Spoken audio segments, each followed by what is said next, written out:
Hey there, it's Jessica, and welcome back to the English Pro podcast. Have you ever tried to express how you're feeling in English and found yourself stuck with just, I'm happy or I'm sad? Maybe someone asked you how you were doing, and you wanted to say something more specific than, I'm fine, but you didn't know how to express that weird mix of tired and stressed you were feeling. Or perhaps you've been in a situation where you felt emotionally drained, but you didn't know how to communicate that without sounding dramatic or awkward.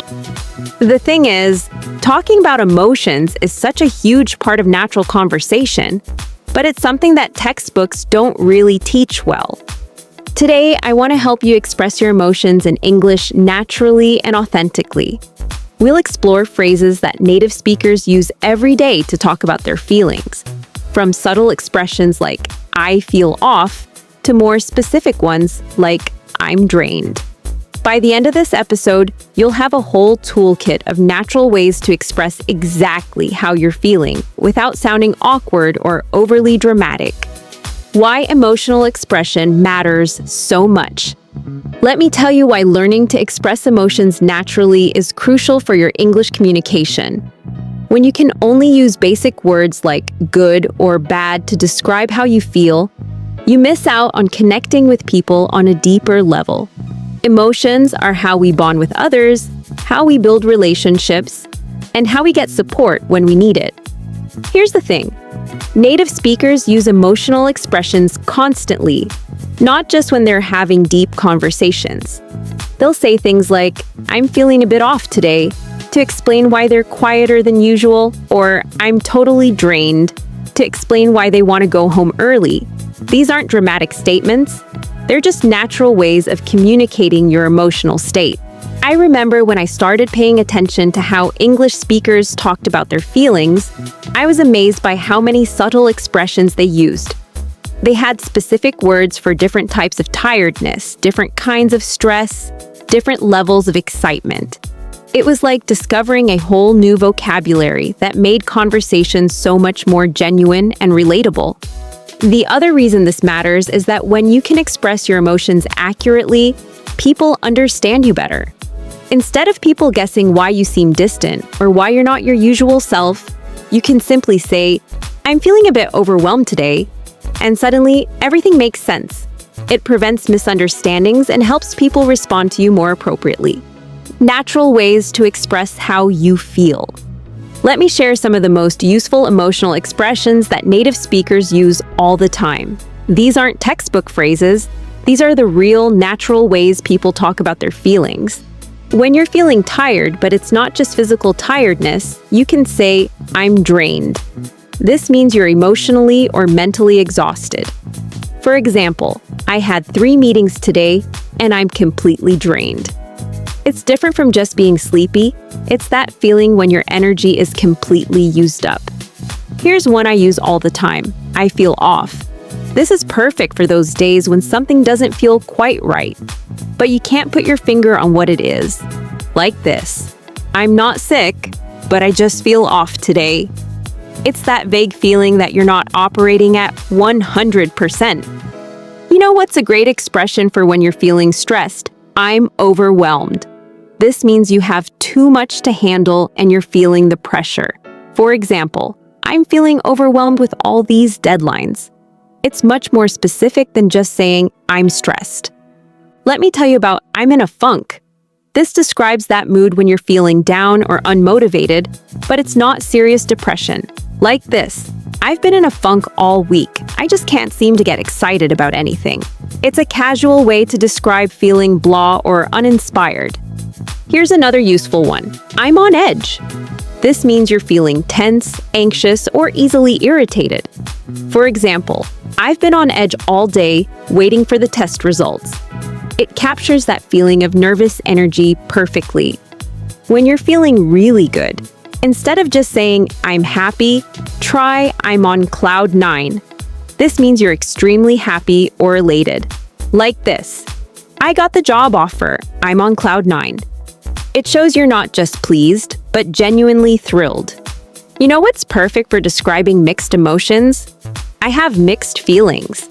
For example, I have mixed feelings about moving to a new city. I'm excited but also nervous. It's honest and shows you can think about situations from multiple angles. Here's one that's super common. I'm burnt out. This is when you're exhausted from working too hard or dealing with stress for too long. Like this. I've been working overtime for months and I'm completely burnt out. It's different from just being tired. It implies you need real rest and recovery. Another natural expression is, I'm beside myself. This means you're extremely upset or emotional about something. For example, when I heard the news, I was beside myself with worry. It shows intense emotion without being overly dramatic. Let me share one more. I'm feeling under the weather. This is when you're not feeling great, either physically or emotionally, but it's not serious. Like this. I'm feeling a bit under the weather today, so I might leave early. It's a gentle way to say you're not at your best. My emotional expression journey. Let me tell you about my own journey learning to express emotions in English. For the longest time, I stuck to safe, simple words because I was afraid of using the wrong expression or sounding too dramatic. I'd say I'm tired when I was actually burnt out, or I'm okay when I was really struggling.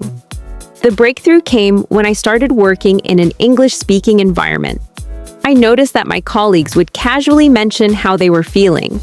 I'm feeling a bit off today, or I'm totally drained after that presentation.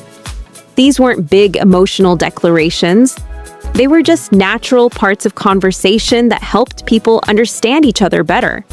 I remember the first time I used "I'm overwhelmed" in a conversation. My manager had asked me to take on another project, and instead of just saying "okay" and feeling stressed about it, I said, "I'm feeling a bit overwhelmed with my current workload. Could we discuss priorities?" She immediately understood, and we figured out a solution together. That's when I realized how powerful accurate emotional expression could be. Here's what I learned.